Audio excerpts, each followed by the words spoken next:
Hello and welcome to another episode of LGOtv. Big talk. And why big talk? Because I hate small talk.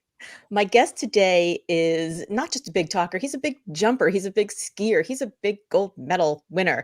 Growing up in Aspen, Colorado, Alex was exposed to all things outdoors and was on skis before he could barely walk.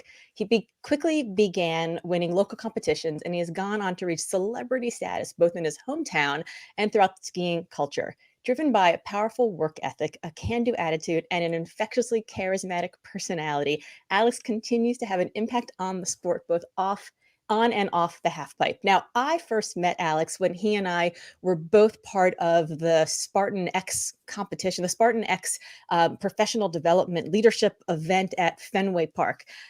And in fact, he was somebody who Joe DeCina, the founder of Spartan Games, who I've actually had on this as well. We've had this conversation with him, big talk conversation with him too. And he's the kind of person who every time I see Joe at the Harvard Stadium running around, he's carrying his kettlebell. I'm just carrying my fat ass. And he goes, "Limitless, come on, limitless. I thought you were limitless." And he yells at me from across the stadium. Well, when I first met Alex, we were running around at the very end of the Spartan race, and Alex was hanging out with one of his friends, and it was super easy. And I kept getting caught behind this little kid, and I was trying, frankly, Alex, to show off in front of you because I was like, he's like this big time athlete, and I'm hanging out with my friend Sam, who's like an NCAA champ. And this kid kept getting in the way as we were running through the bleachers. And I'm sure you don't remember this, but you kept looking back and just laughing your ass off at us. So, like, that charismatic personality, I got to know the very first time I met you. How has that charismatic personality helped you in athleticism, in sport, where at the end of the day, it's not the personality that does it, but it's the body? Yeah, well, first of all, thank you so much for having me, and I do remember that day. That was really funny. And that's He funny that just you noticed it. kept going right for every single time. I remember he just kept just a little bit ahead of you, but always a little bit ahead of you, and you couldn't get by I because could the distance not was get so by narrow. him. I wanted to like clothesline him at one point, but he was like 6. Like, what was I gonna do? Laura lost it. She lost the plot. No, Yeah. I think where I got this charismatic personality and how it helps me in skiing was, I don't know, I just realized a lot of people were in their own head and they didn't want to be around anybody else and they just wanted to focus, and that's totally fine. And I want to do that as well, and I am like that sometimes, but I just wanted to be more there. I wanted to understand and know the people at the top of the pipe, the physios from the German team, the physios from, or the wax tech from the French team, whatever it was. And it ended up helping me so much because in tight situations where I didn't have a wax tech, or my coach was running away for a second, or I broke a ski, people were there to help me. Yeah, I mean, I think that's so important. I think that community that you build around you, it not only helps elevate you, right? Everyone's like, "Oh, you're the average of the people you keep around you," right? Yeah, true. But also, it's like at the end of the day, it's the people who come through for you in the clutch. I mean, those are the ones, and you can never predict who they're going to be. You never know who the white knight is going to be, who's going to come and save your day. And it's just all been kindness. I just try and be kind and genuine, and it's really as simple as that. People want to help. Is that something that you had role modeled as a kid? Is that something you saw parents or community members do for you? I definitely saw community members doing it. I definitely saw my mom and dad doing it. My mom's like the sweetest soul in the whole world. But I think I really We love realized it. moms. Yeah, we love moms. Biggest supporter, first sponsor. Nice. But I really first saw it with this company called Ben's Bells, and it was this child who had died from leukemia, and the mom was so sad, and she had moved into a new community, and everyone around her just surrounded her with love and happiness, bringing her treats, bringing her drinks, whatever it was. They were just trying to help her as much as they possibly could. And she said that was the only thing that was the only way she got through her child's death. And I was introduced to this company by, or it's an organization, but I was introduced by one of my cousins and my aunt. And I don't know, I was wearing this Be Kind necklace all the time, so I'd always see it in the mirror every morning. And that's honestly what kind of sparked everything. Just, oh, I just have to be nice. That's all, and everything will work out. Yeah, I think it's so easy to be kind, and it's amazing to me how many people go through life like keeping score and just watching other people and being competitive and not realizing that like all the boats can rise. Like if there's room at the top for there's room at the top for a lot of people, it turns out. Absolutely. Everybody, it can be a triple win for everybody. But the best thing I heard was from Tony Robbins, actually. He said, the more you give, the more you get. And it always makes me think, keep the hand open. Yes. You can receive money and you can give money. Yeah, yeah. My friend Bob Berg has a book called The Go Giver, which, you know, we hear about like go-getters, right? But like go giving, like the more you give, as you said, as Tony Robbins said, the more you get. But at the end of the day, there's only room for one on the podium. Yeah, there's only how do you square that circle? Podium. Sorry? How do you square that circle? At the end of the day, there is competition. At the end of the day, there is competition, and I love myself outside of competition, but I also love myself in competition because I never knew that I could push myself to that level. Or I discover something new every time that I do well, I guess is a better way of putting it. So to get on the top of the podium, yeah, you do have to be ruthless at moments. You do have to be selfish, of course. You do have to focus in, zero in, laser focus on exactly what you want.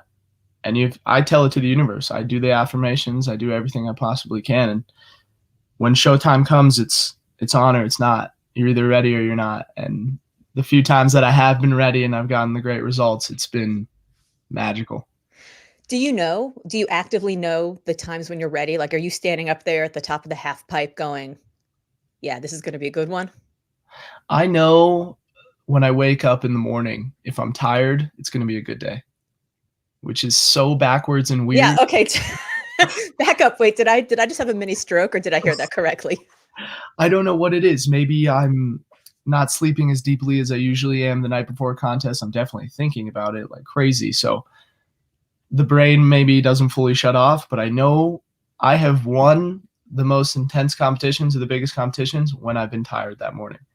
And that's when I do my best. So that is antithetical to everything I've ever known or learned as an athlete, as a professional, as an executive.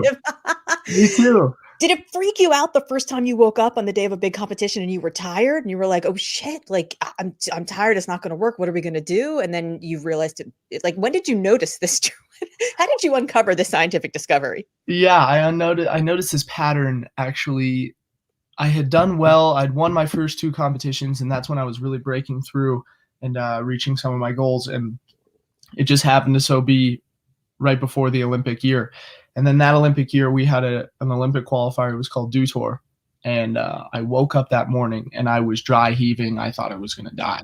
Full roller coaster of emotions. I couldn't even walk without shaking. My hands were going back and forth, back and forth. And there was so much pressure on me to do well at this event. If I didn't do well, my chances of going to the Olympics were low.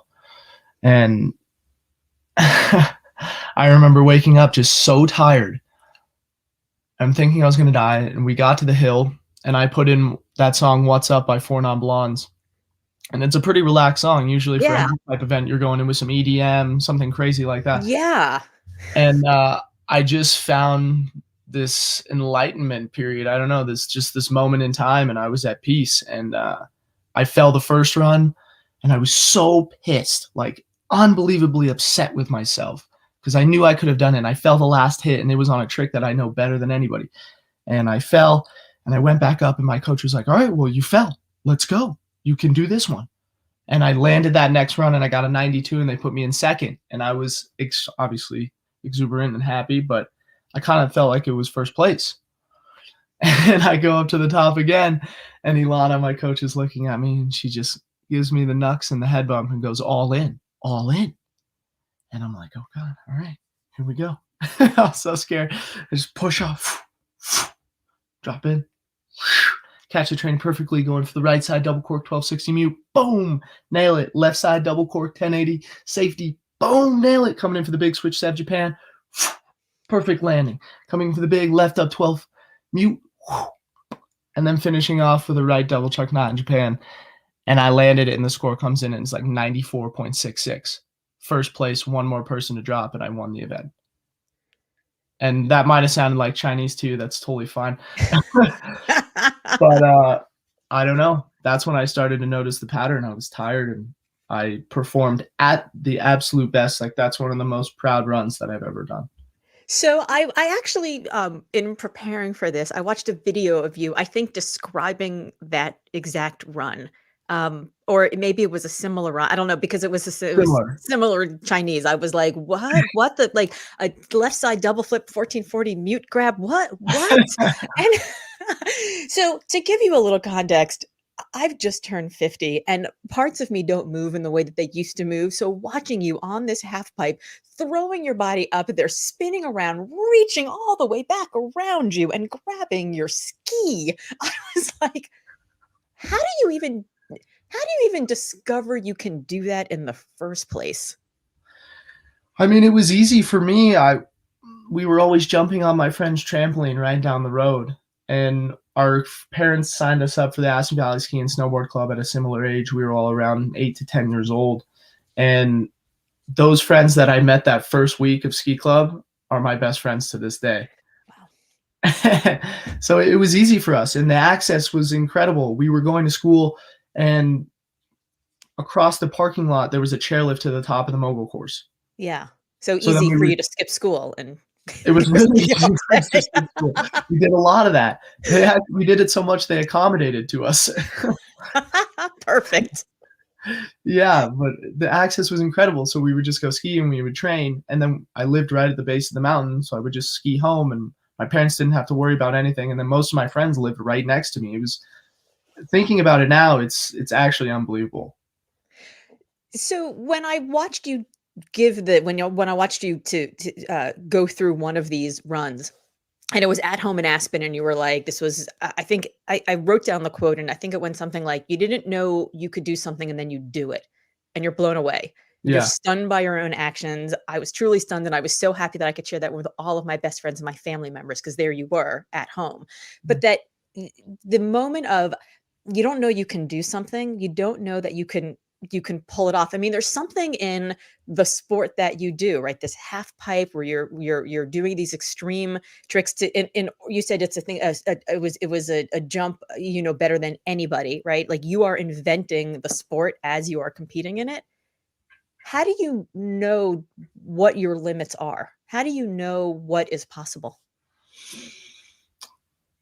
That's a great question. I think I'm figuring that out every day. That moment keeps happening to me. But I remember one moment in specific. It was before X Games, before I'd won the first year in 2018. It was 2019 actually, and when I was like 10 years old, we used to skip out on middle school or skip out on school, and we would take the bus over to X Games just to watch some of the guys practicing or some of the girls practicing anything. We were addicted. So when I was about 10 years old, I was 10 until 15. I was having these nightmares of going to the top of X Games, being in the competition, and falling on my first two runs at X Games. You usually have three runs, and waiting till my last run, and I would fall on the last run. So I didn't know I could do it, and I've always had this crazy, scary thought in the back of my mind of doing that. And in 2019, I ended up winning the event, and I didn't fall on the third run. I landed the third run, and it was unbelievable moment in time for me, at least. Just, oh my gosh, I did it! I freaking did it! I've been thinking of this since I was 10 years old, and I cannot believe that I'm on top of the box right now. And those moments continue to happen. That moment happened before the Olympics. There's always a little bit of self-doubt, of course, or not doubt. It's just consideration that you might not do it, and then you do it. And I don't know how it unfolds that way, but it just does. So this is what I want to write the next book about. Is this moment that I'm calling Wonder Hell, which is, oh my God, I can't believe it. This thing that I've done, I've wanted, I've dreamed for, I've worked for, it's working. Like it's working. Like it's actually working. Oh my God, it's wonderful. And also, holy fucking shit. Now what? Like I've seen a glimpse of what is possible, and now I'm filled with stress and anxiety and nervousness, and I don't know, because that's the moment where the burden of your potential walks in and is like, "Hey, Alex, What you got for me? Yeah. You didn't know what you could do yesterday, and now I've shown you, and there might even be more. Yeah. What are you gonna do? What are you gonna do with this newfound you that you didn't know existed? How much are you gonna do with this potential that you have? And it's wonderful and it's hell. It's wonder hell. And it sounds to me like you spend your life living an eternal wonder hell. But everything I've read tells people to like just work harder, hustle and grind, put your, your shoulder to the wheel, or just like, yoga, breathe through your liver energy, it's self-care, bubble baths. But there's nothing that says, hey, you need to learn not how to survive wonder hell, but how to thrive in it. Because on the other side of this wonder hell is the next wonder hell, and the next wonder hell, and the next wonder hell. So Yeah. what do you do with those moments? Hopefully you learn from them. No, I definitely, like you said, once you break through one of those moments, it's like your foundation that you walk on has just grown by another 20 square feet or whatever it is. And your knowledge and your experience level goes through the roof. But like you said, once you go through one of these moments, you can continue to run with it and you continue to grow and the momentum just builds. Like for me in the Olympic season, I'd won that event. I had a breakthrough moment and then I didn't miss a podium for the rest of the year. I got an Olympic silver medal and I got like 4 other podiums and I won the Crystal Globe for the year. And it was insane. Like the most money I'd ever made, the happiest I'd ever been, the most people wanting to be around me. I don't know. It was just a glowing period in my life for sure. But then I've had moments after the Olympics where it's really difficult to just function in normal day life. You feel different. And I was pretty depressed, which is weird because I had just had all these great accolades and great financial status, great family members, great friends, everything. But there was a piece missing because you've accomplished what you needed to accomplish. And now you set out on a new venture and you don't know what that venture is. And you're a little bit lost. And I think everybody goes through these highs and these lows, and they're hard to control, both of them. But the one thing that I've found when I am going through a high and a low, the best thing to balance me out is just to work really hard physically. I'll go biking, I'll go running, I'll go hiking. I will just go all day long. I'll go from one sport to the next. I like to call it a tri-sport day. That's usually my goal, my ticking note. But I think that's how I deal with it for the most part. This is sort of a strange question to ask, but I've been doing a lot of research into a lot of the ideas around this book, and one of them is this idea of making your own luck and becoming a luckier person. And one of the things that I read, which I haven't had an opportunity to ask anybody who's won an Olympic silver medal, because you're the first Olympic silver medalist I've spoken to about this since I've done the research, is that studies have shown that people who win bronze medals are actually happier long term than people who win silver, because silver medalists are haunted by if I just did one more thing right, I would have gotten gold. Whereas bronze are like, holy shit, thank God I made it to the podium. That's awesome. I've heard a crazy, it's kind of a dark statistic. I've heard a lot of Olympic silver medalists end up committing suicide. Oh. And that's very dark. And I don't mean to be so morbid, but it's a real fact. And I don't know, it's something I've definitely thought about, not committing suicide, just that statistic is scary. And like you said, the Olympic silver medalists usually can't live with themselves afterwards. They just think, oh, if I could have done one thing right. But the way I see it is, I went to the Olympics somewhat as an underdog. A lot of people were betting against me not even to make the U.S. ski team. It's arguably harder to make the U.S. team than to do well in the Olympics. It's kind of weird. We have such a strong team. But yeah, everyone kind of was betting against me, and I thought to myself, all right, well, I'm going to outwork everybody. And then after I outworked everybody, I was like, all right, now I just need to put my tools to the test and make sure it happens. Sorry, I totally lost my train of thought. We're talking about the experience of being a silver medalist and what that's like after. Oh, right. And sorry. And I totally made it to the Olympics, and then I did well at the Olympics, and at the Olympics, I landed all 5 runs. I think 2 of my qualifying runs I landed, and then the 3 finalist runs I landed. So I went 100%, 5 for 5, which is kind of unheard of. It's like really high, especially at the Olympics and in the finals, 3 for 3. I put up a score 92, 96, and then 96.20.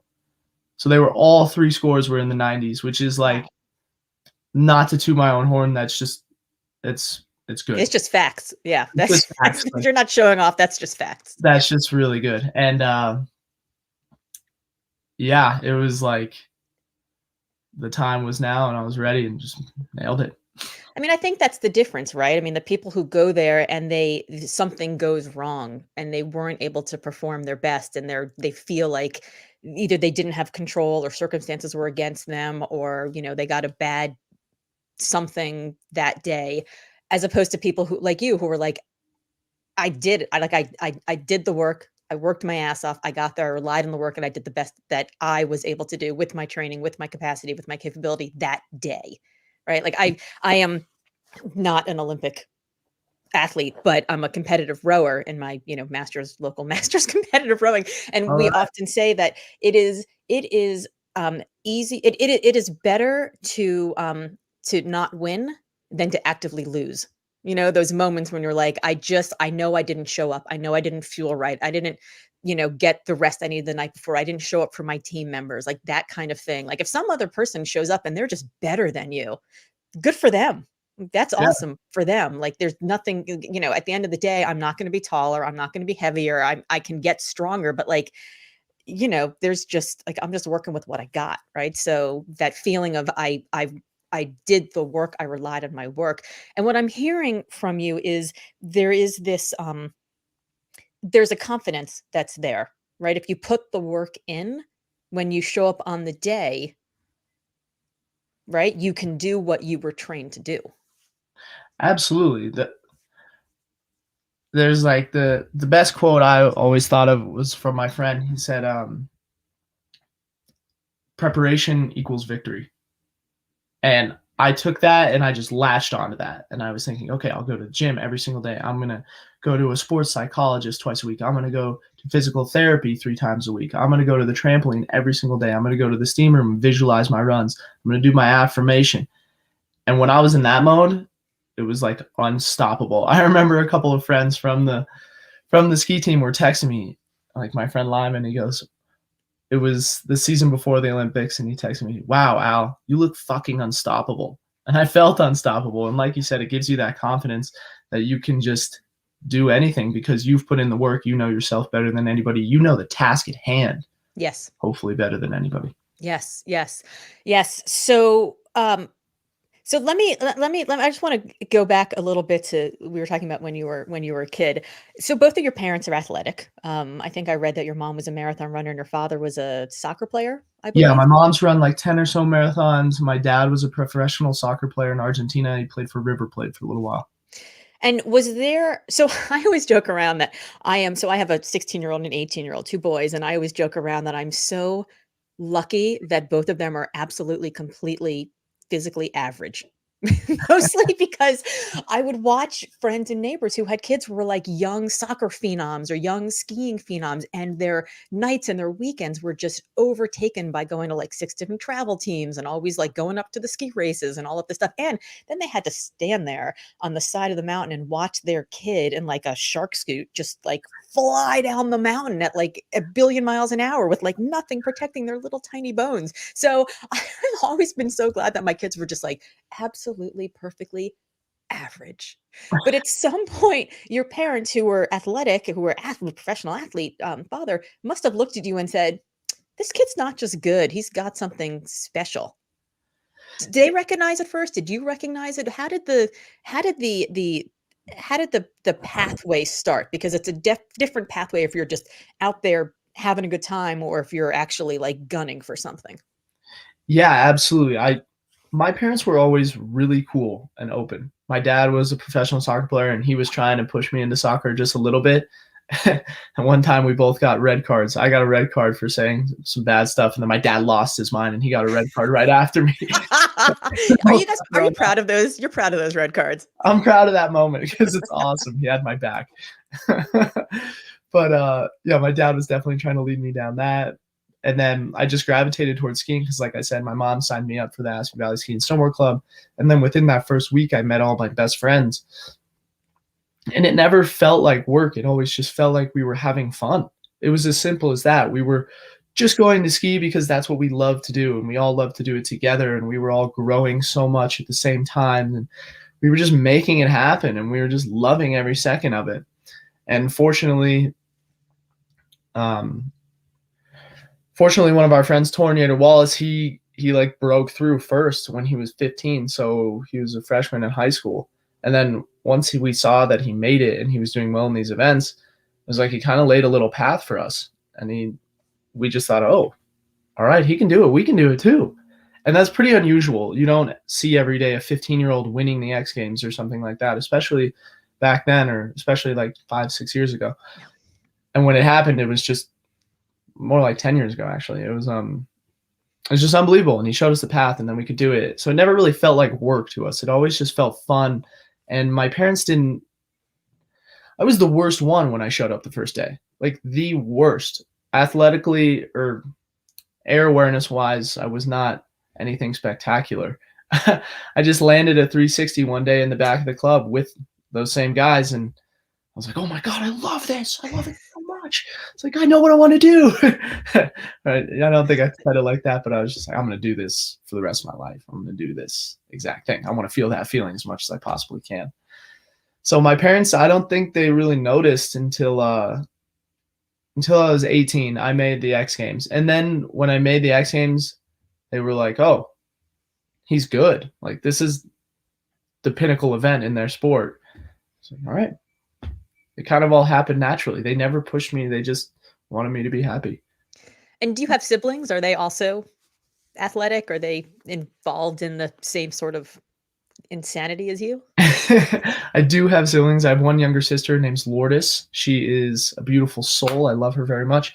She was in moguls team for a little while. I'm looking up right now because the mogul course is right above my house. Oh, wow. But she was into that, but she's no longer into that. She was into some ice skating. Now she's going to the School of Art Institute, the School of Art in Chicago, I think. It's a mouthful. And she's studying textiles and fashion. I mean, it's no left side double flip 1440 mute grab, but Exactly. So what is that feeling like when you're up in the air and you're just twisting and flying and turning? Do you feel it, or are you so concentrating on, like, holding your core just so and reaching back and the way that your hips are moving, vis-a-vis the rest of your body? Are you able to feel the fly, or is it just a technical operation for you? Well, everything you just said was spot on. I thought yeah, you feel everything. I personally go off the jump, taking off the jump, whether it's going to be a good trick or not. If you have a good takeoff, you will have a good trick and a good landing, most importantly. But in the air, it's this feeling of, most of the time, it's just weightlessness. It's like a brief moment in time where you're comfortable because I know what I'm doing, but you're uncomfortable because anything can happen. Yes. Yes. So I definitely rely on my training, and I know where I am. My air awareness, my kinesthetic knowledge is high because I train it every single day. It better be. But it's this feeling of just, I don't know, it's freedom. You're just cooking. It's freedom. Yeah. I can relate to that feeling that you just described so well. There's a thing in rowing called swing, where when the whole boat is going and there's either one of you or two of you or four of you or eight of you, and you are all moving in exact uniformity. I mean, you are just, your blades are hitting the water at the same time. You're engaging your lats at the same time. You're pressing back at the same time. You swing your body, through, and it's almost like you're not putting the oars in and pushing them forward. It's almost like you're arcing the boat around the oar, and you just whoosh, whoosh, and Yep. it's you're spinning silk on water, and it feels like you're hovering above water, and it is the most elusive feeling in the world. And I've only felt that I've been rowing for 4 years. I think I felt it 3 times maybe, and like for such a brief second, because inside your head you're like, don't crab, don't crab, don't crab. It's like you are feeling this incredible, beautiful, weightless float while your body is screaming at you in pain and your brain is like, "Don't fuck it up. Don't fuck it up."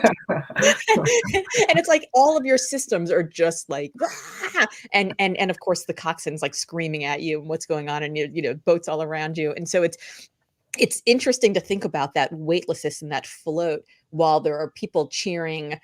Do you hear the cheering? You have headphones in, right? You don't I have even headphones in full blast, but sometimes people are cheering so loud you can hear them through it. Do you like that or does it distract you? I like it. I like the Yeah. people around. I love it. I mean, I'm a fame whore. I would love it. I make my living on stages of speaking in front of people, hoping to get a standing ovation. Like, I know nothing about rowing, but you just gave me goosebumps of how confident I it am. is, it's, I think that, I love watching the Olympics, the X Games, any like the Pan American Games, the World, any sport where athletes are at the very top of their game, literally at the very top of their game, because they have done what you talk about, the physical work, the mental work, the emotional work. It's all of it, right? Like you have to like, I sometimes think that the physical work is maybe the easiest part of it. It's all the rest of it. It's it's like it's 10% of what you're doing, it's 90% reaction. I I think the physical part is easy for me. Yeah. I think it's easy for a lot of people. It's that 10%, the mental game, or the 90%, excuse me, that I mean, the mental controls the physical. Yes, yes, yes. So after the Olympics, so you're in this place, you've just made a ton of money, you've done as well as you possibly have, as well as you've ever done in the sport, and you're feeling lost.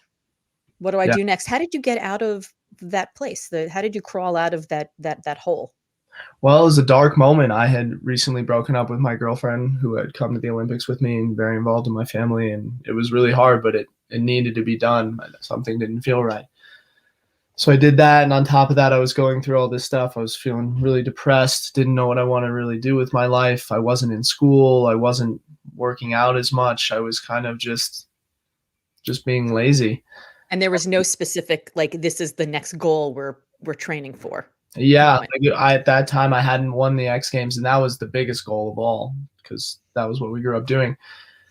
And I wasn't training for that. I was just, I don't know, maybe content in what I had done, but uncontent of where I was going. And I really didn't know what to do. And then my friend and I were hiking up the mountain, and we were kind of talking about going to Vietnam and going to Japan and doing all these things and maybe going for a little bit of travel. I said, yeah, let's absolutely do it. And we're having that conversation, and it was actually kind of crazy. His dad was telling him to stay home. His dad was a farmer, and he was also making wine at the time. And he was like, yeah, I want you to come run the business with me. And he was saying, well, I have to live my own path. And we were feeling the same way. And all right, let's go to Japan. And right after we had that conversation, his dad died the next day, had a heart attack. Oh my gosh. Yeah. And it was kind of crazy because I thought, oh, I'm just going to go on this trip by myself now. And it was the exact opposite. The first thing he said to me was like, all right, we're leaving in 5 days. We got to go. I got to get out of here. So we went on this epic journey together. We went to Japan. We stayed in Aomori Springs. We were playing golf. We were just hanging out basically with each other. And we went to Vietnam after that. And we were running on the beach every day and enjoying ourselves and eating fried rice. And I think that's what brought me back. I got back to Aspen and I realized it was September 19th. And usually I've been training since July and I hadn't trained all that time. I was like, oh my God. And it kind of hit me. Like I kind of had like a mini heart attack. Just, oh, shnikes. I did not train at all. And everyone else has been training. You started doing the math on how many days you had left before like the biggest event of Yeah. yeah. It kind of all like smacked me in the face. And I was like, oh, I need to get down to business. And then that day I remember I went for like a 9-mile run or something. And I felt a lot better. Right back in Aspen at full altitude. Yeah, it snowed that day. My mom and I are hiking in the snow up the mountain with our dog. I'm like, Mom, what do I do? She's like, you haven't been working out enough. Yeah, so get going, right? And then that was preceding the 2019 That was Games. preceding the 2019 X Games, yeah. Where you won gold. Where I won gold. It was another crazy experience. We had a training camp in Copper, and I didn't feel 100%. I felt kind of like off. I got home. There was a bunch of snow on the roof. My mom asked me to shovel the roof. Of course, I'll do anything. I'm shoveling the roof, and I threw all my back out. And we have X Games. Training starts in 3 days. I throw my back out.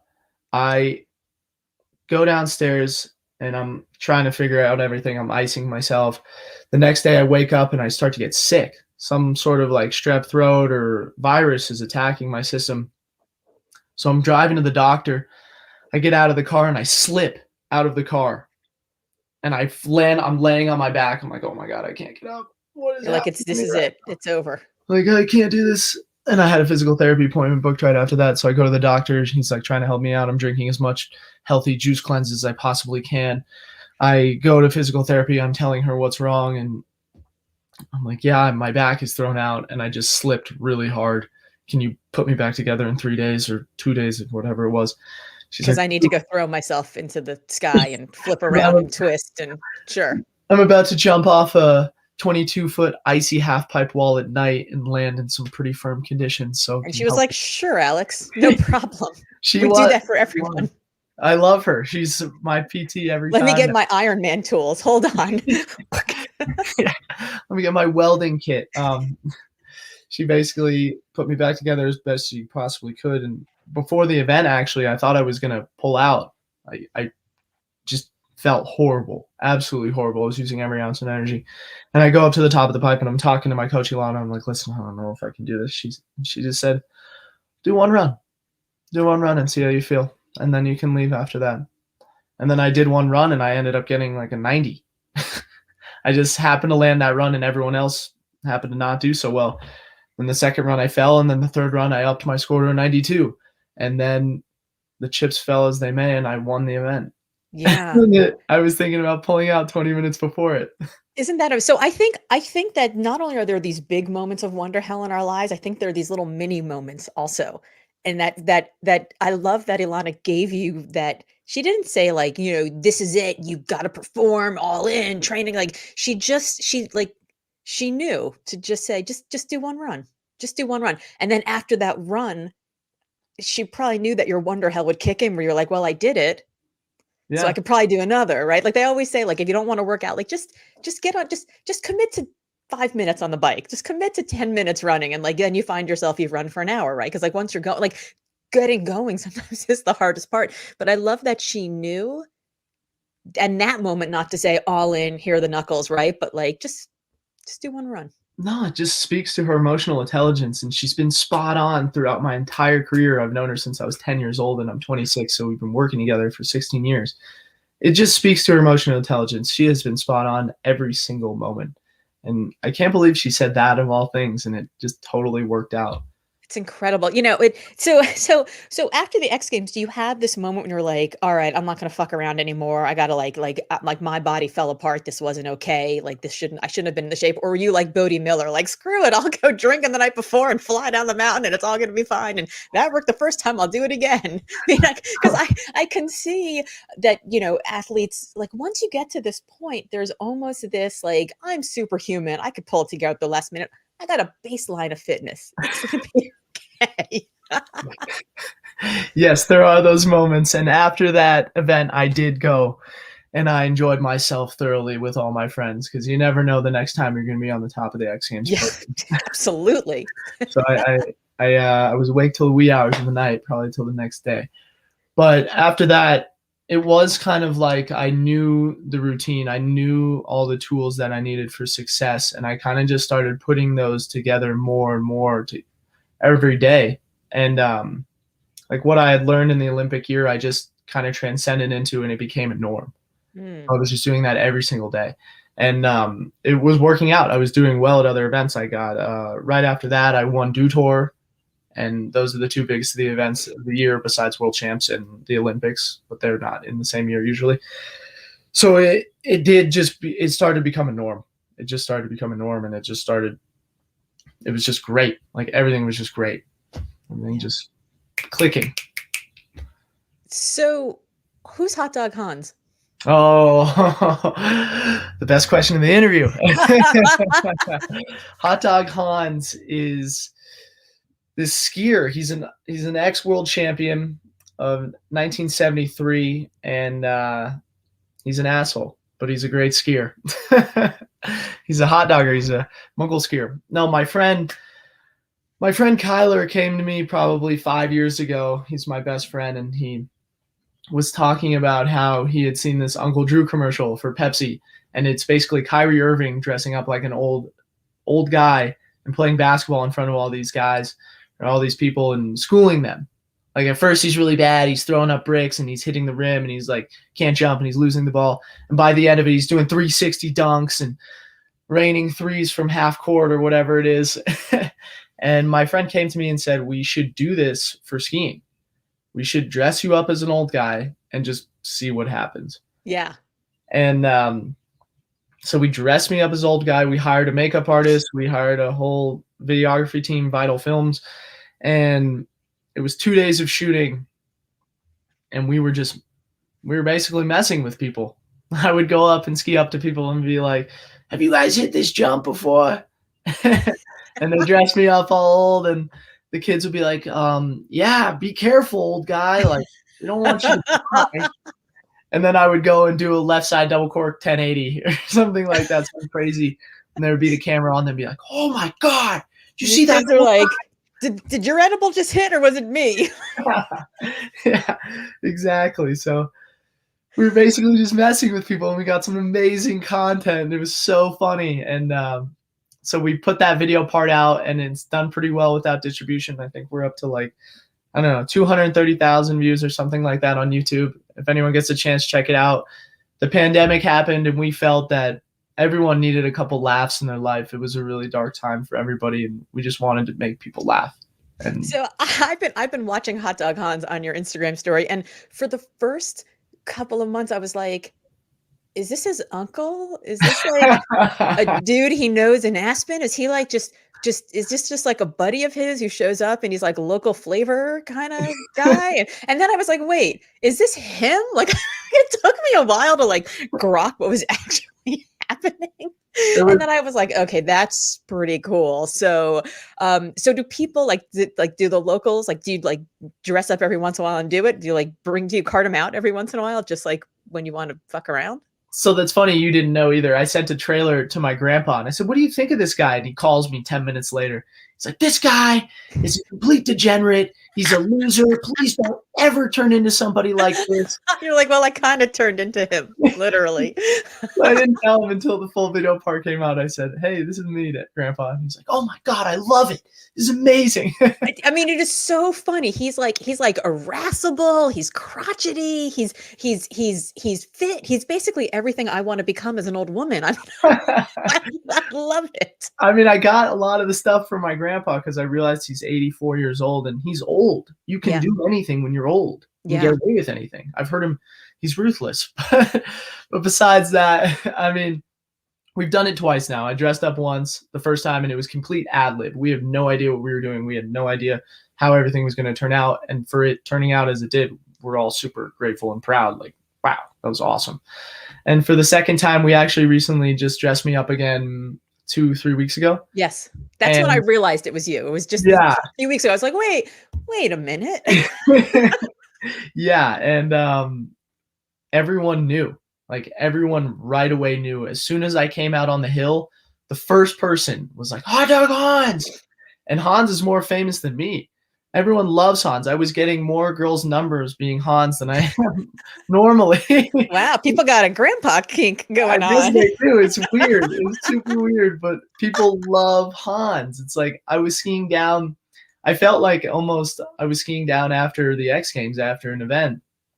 And I didn't do anything. People just love Hans. It's so fantastic. I mean, I can see there's like a whole separate like corporate sponsorship mode for Hans, right? Like you can sponsor Alex Ferreira, awesome, incredible athlete, X Games, Olympic medalist, like the whole thing, do tour, right? And there's also Hans.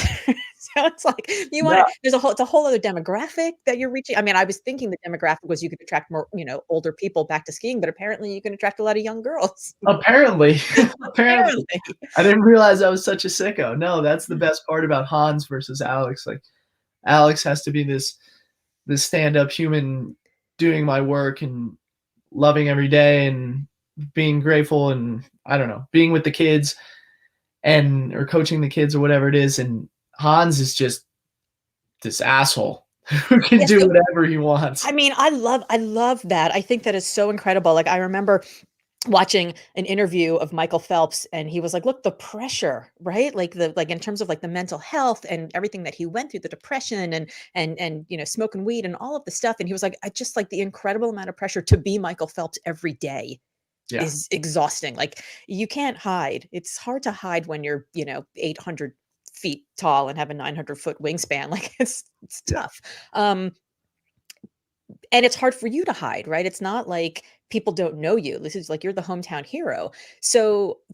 I think the pressure of always having to be the stand up, like, you know, I do the work and I'm with the kids and corporate sponsorships, and you have to like also in a sport where, like, you know, people smoke a lot of weed, right? Like, it's not like it's not like motherhood and apple pie clean lifestyle, like the whole like skiing. No, it's not. So like to be the person who has to, you know, be the upstander. That's got to be like that extra added pressure. So having Hot Dog Hans, did you find it just allowed you to have a release that you didn't even realize you needed?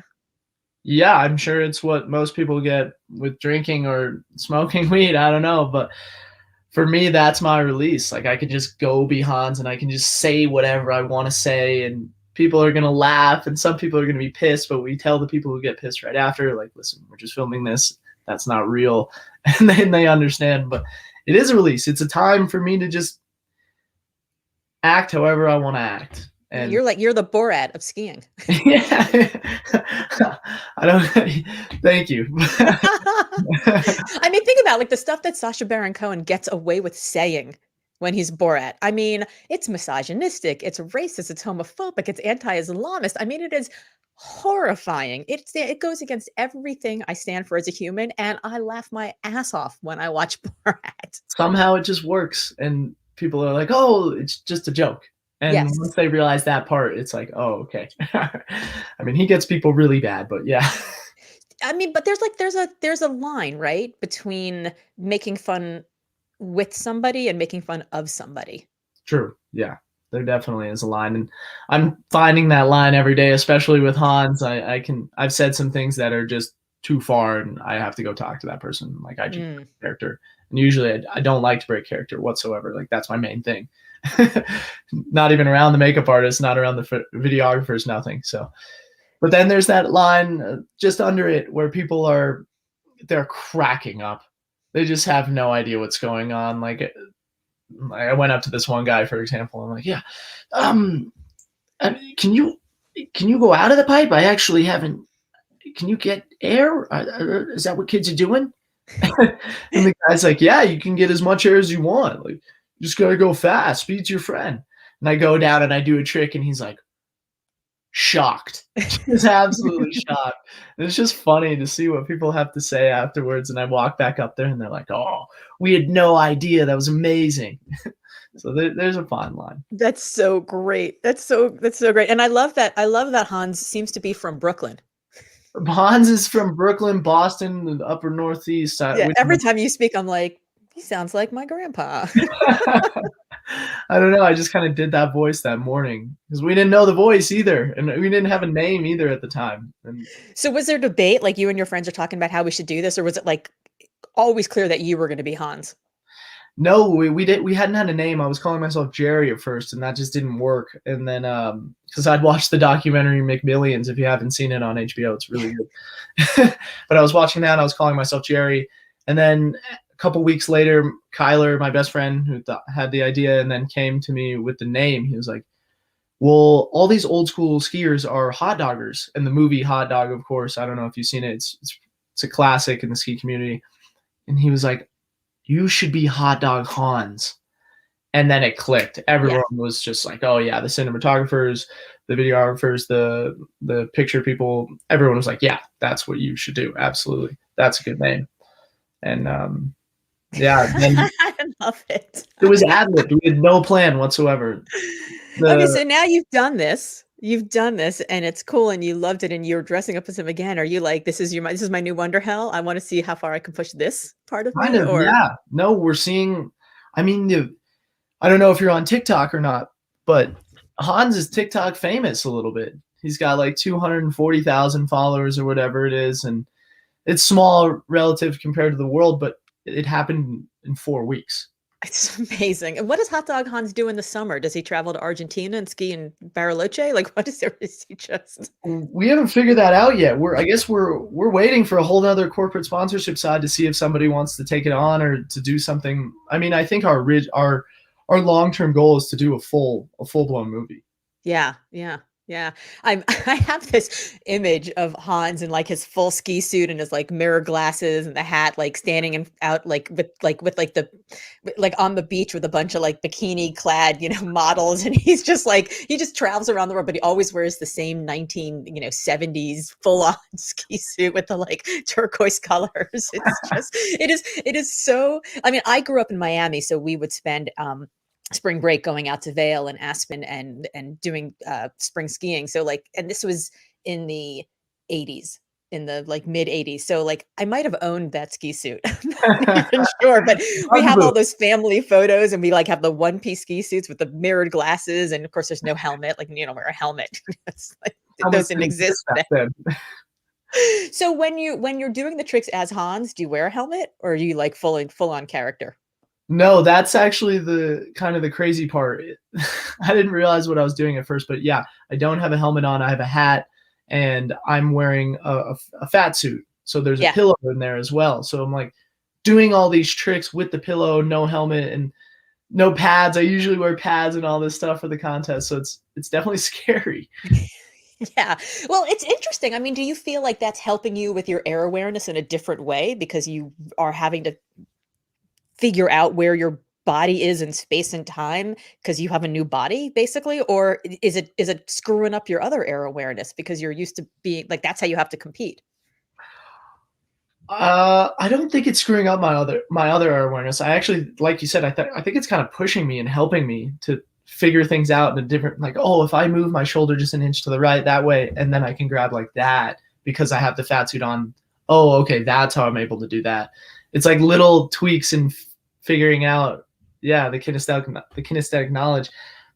It is scary. It's scary. Like most of the time, I'm like, oh shit, I'm skiing in jeans right now. If I fall, it's gonna hurt really bad. Yeah. I didn't really fall the first one, but I fell the second one hard, and a couple weeks ago, and I was like, oh, good reminder. Okay, I got it. Yeah, I mean, that's what I was going to ask you is, I mean, I'm sure that your coaches and your corporate sponsors and everyone are like a little freaked out that you're doing this. No, Really? no one has said anything. Everyone has been extremely excited about it. Actually, I thought the same. I mean, I wonder if they're thinking he's not going to do crazy tricks, so he's going to do stuff he's safe doing and he knows he can do it. So like, yeah, maybe he'll like hit a bit of snow weird and things are not going to be perfect, but like the injuries won't be terrible and the benefits of you being able to blow off steam like this maybe come back. And I don't know, I'm really interested in the thinking behind why they're fine with it, because this is like your body is it that's where your job is, right? Like that's Yeah. your work. Yeah. No, absolutely. I would assume the same, but working with companies, obviously they want their company to get out there as much as possible. They have signed you not only for your results, but nowadays they're signing you as an ambassador to get their product out to another landscape. And so I think Hans, for a lot of my sponsors, three to be specific, Vocal, POC, and Columbia, for them, they're getting great coverage. Yeah. And they're getting more views than most normal ski films get. Not to put ours above them, that's just what I see. And I think they see that, and like you, they see maybe a potential whole other corporate sponsorship side that Hans is different from Alex. And I don't know. They're just like, oh, well, our stuff's getting out there, so we're happy. Maybe that's it. Yeah, yeah. So what's next for you? As far as what's next for me is I'm getting surgery on Thursday, and I am dealing with this unbelievable, unbearable pain in the upper right side of my neck, and it's going down into my fingers. And it is time to get fixed because I'm going through a little bit of a rough patch. I'm a little hurt right now, and when you can't do the things that you love, you get a little depressed inside. So I'm going to fix this, and then I'm going to get back on the horse and start training like a madman. Yeah, 3-sport day. Tri-sport day. I'm looking Tri-sport forward day. to that. Yeah, it's there is something about, when the pandemic first happened, I make my living traveling to events and Yeah. speaking on stages, and I was like, travel's gone, events are gone, stages are gone. And I definitely went through a little bit of like an identity crisis, like who am I when I'm not this person with this thing that I've spent a decade building? And it is, I am not somebody who I think is prone to depression. And even I felt some not small amount of depression. Yeah. In those moments of just, and like you, I have a fuck ton of privilege and lots of options and lots of choices. And yet it was the like, I can't do the things that I know make me me Yeah. and make me feel good. And it's really hard to do that. So, but also the decision to have surgery is not a small decision. No, it's not a small decision, and it's not a small decision, but if I don't do it, it would be 1,000 times worse. Yes. Yes. Because if you Yes. can't get back to what you want to do, or I mean, it's shown in scientific studies. The more you work out, the more you move, you're releasing those endorphins. You're stimulating your mind. You're becoming Yes. a better person. And when I can't do that physically because I can't physically do what I want to do, then you become, or what I've had happen is I've become demotivated. I've lost my schedule. I lost my structure, and that's kind of the biggest thing. You can never lose your routine. You can never lose the structure. And once I get the surgery and get back on track, I'm looking at it as it's going to get me back on track. So Yes. I'm actually very excited, but it's a big Yes. decision, and I'm a little nervous, of course, but it has to be done. Yes, well, I'm sure you're in incredible hands. The way that I combated it is I was like, okay, what do I know that makes me feel good? Like there are 4 pillars of fitness. There's movement, there's nutrition, there's hydration, and there's recovery. Okay, and I set up this like Excel spreadsheet, and I got a bunch of my friends to join me, and I was like, we are all going to do this thing where like 8 hours of sleep, awesome. A gallon of water a day, awesome. Whatever macros you want to follow, whatever your diet is, paleo, Mediterranean, who cares, follow it. And then an hour of movement, 60 minutes of movement every day. If you get like 6 hours of sleep, you get 3 points. If you get 8, you get 4 points. Like each one was like 4 points. So, but here's the thing, like I've always been an all-in person. It's like either you got the hour of movement or you didn't. Yeah. 1 point or 0 points. But I was like, you know what? It's a fucking pandemic. If you got 45 minutes of movement in, you get 3 points, right? If you got a half hour, you get 2 points. And any day where it was like the average was at least over 3, fine. It was like, I'm just gonna like, but just getting back to routine and getting back to structure and having like the pillars of I know what I need to do. Like what you were saying in the beginning, you know what you need to do, you know the work you need to do, and just being able to to tame the chaos and the uncertainty in structure, Yeah. I think I mean, for me, that's my medicine. I could not agree more. Which I love that you set that up. That's amazing. I'm such a nerd. Please, I'm gonna start it up again. We can do it after we can do it. please do send me the Excel sheet. I'm in. You could be on the team. My team crazy. All right, That's great. amazing. So, I mean, I could talk to you forever, but I want to keep this to an hour and respect your time. Tell the people who are listening to this and not watching and seeing the banner below where they can find you, where they can learn about you, where they can learn about that asshole Hans. Yeah, absolutely. If you're looking for me, I'm on alexferreiraski.com, Alex Ferreira Ski for Instagram, Alex Ferreira Ski for TikTok. If you want to see the great Hans content, you got to go to TikTok and go to @HotdogHans. And if you want to just see the video part, just type in Hotdog Hans to YouTube and it should show up no problem. But yeah, that's everywhere you can find me. Fantastic. Thank you so much. This has been Thank great. you, Laura. It was awesome. I really appreciate your time. Thanks for having me.